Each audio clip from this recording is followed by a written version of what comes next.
Hey everybody, welcome back. It's Lewis from Recycle Bicycle Sales here. Today I want to talk about the 5 most important tools that you should have in your home workshop to help maintain your bike before taking it into the local bike shop for regular servicing.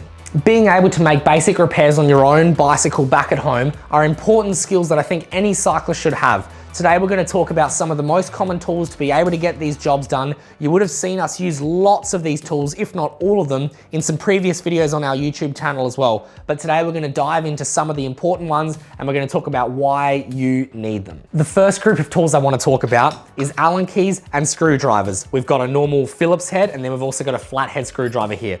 You'll find that most bolts on your bike, most tools on your bike are all adjusted by either Allen keys or by screwdrivers. Allen keys come in many different sizes, from a 1.5 millimeter all the way through to a 10 millimeter, and they usually come in one big package together. Regardless of whether you're an IKEA enthusiast or a cycling enthusiast, you're going to need good Allen keys. Some of the different things that you might adjust with Allen keys could be things like seat height, handlebar height, adjusting your derailleur, taking wheels in and out of the frame. Quite literally, every bolt throughout the bike will need an Allen key. It can be really easy to strip soft metal, especially alloys, when you're using bad or worn out tools. So make sure that when you're buying Allen keys, invest in a good set. Same deal goes for the screwdrivers as well. If you were to use a blunt screwdriver, either a Phillips head or a flathead, you can eventually wear through or even almost rip or round the head of that bolt. And once that's happened, that instantly turns a 5-minute job into a 5-hour job. So make sure you invest in some good screwdrivers as well. The second thing that I recommend having in your home workshop is a chain checker. They can come in different shapes and sizes. This is the one that we use here. And what it does is it's going to measure how much the chain has stretched over time. If the chain has stretched too much, it means that each of the different links of the chain won't sit comfortably into the grooves of the cassette or to the chain rings, and it can skip over the top, or it can prematurely wear those two parts as well, both the chain rings and the cassette. I've got an example here. I'll bring it over. I'll show you kind of what I mean. This particular example, the chain is right on that point of wear. This tool here measures from pin to pin, and as I move this part from side to side, the pins get further apart. So it's measuring over 4 links, and then it calculates that throughout the rest of the chain. So if I was to put the tool in there, it's gonna, like I said, measure from pin to pin. As I move it from one way to the other, it's got these different numbers here, and it recommends to replace at 0.75, which on this little marker here is 3/4 of the way here. So if I put the tool into the chain there, and then I push that piece forward, we can see here that it's just past that 0.75 where it's probably at, I'd say that looks like 0.9 to me, which means that the chain has measured 0.9 of a millimeter. It means that it's measured far too much and it won't drop into each of these cogs here, and it's gonna end up wearing them prematurely. You need this tool because it's gonna tell you when your chain is stretched, i.e. worn. If you have a worn out chain or a stretched chain, it means it's not gonna drop into each of the grooves of the chain, and it's gonna prematurely wear the rest of the componentry.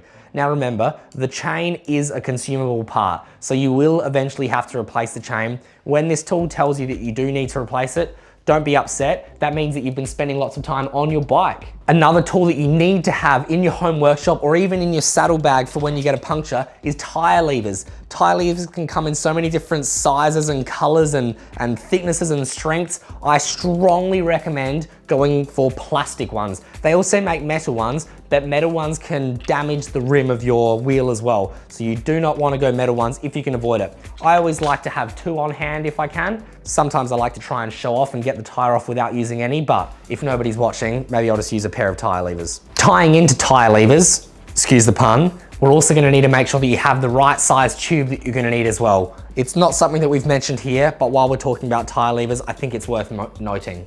The 4th thing that I think you need to have in your home workshop is cleaning apparatus in general to keep your bike clean and well maintained. I think that a clean bike is a fast bike and is usually a well maintained bike as well. We like to recommend the Bikey wipes that we've got here. They're literally like baby wipes for your bike, hence the name Bikey wipes. And they just open up like nice big cloths. They're wet and they're able to clean different components of your bike.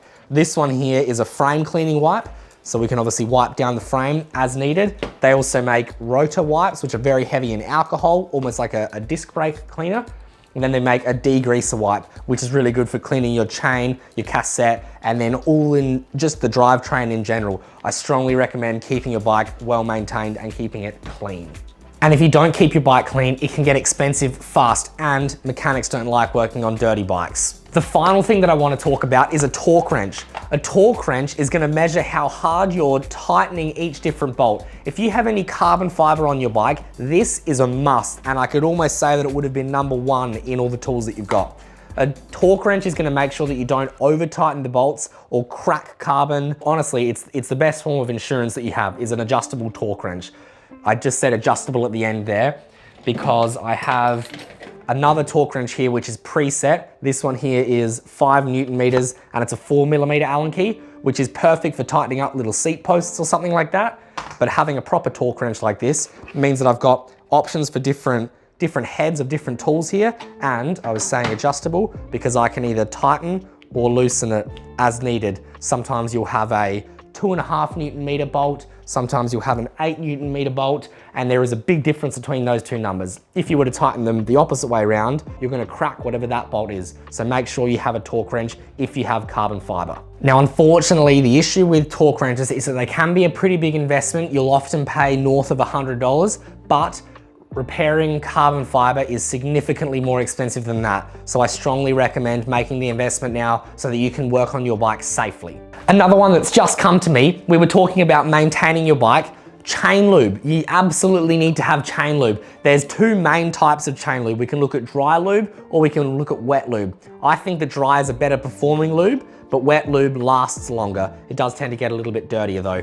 We're talking about the conditions that you're riding in, drier conditions or wetter conditions. I would strongly recommend working out which one you need and having a bottle of that sitting at home, because that's gonna help prolong the life of the chain as well. Now, when I say chain lubricant, it is the complete opposite of a degreaser. So if you've got like WD-40 or something like that, they are not the same thing. WD-40 is gonna clean it off. So WD-40 does not count as chain lube. Get some proper chain lube for your home workshop. Hey everybody, thanks for watching. I hope you learned something about my 5 or 6 most important tools that I think you need to have in your home workshop. If you think there's anything that we missed or somebody else watching this might not know about, let us know in the comments below. If there's anything that you think that we should do another video about, also let us know in the comments below. Otherwise, I'm gonna say like, subscribe, all that fun stuff, and we'll see you in the next video. Thanks for watching, guys. See ya.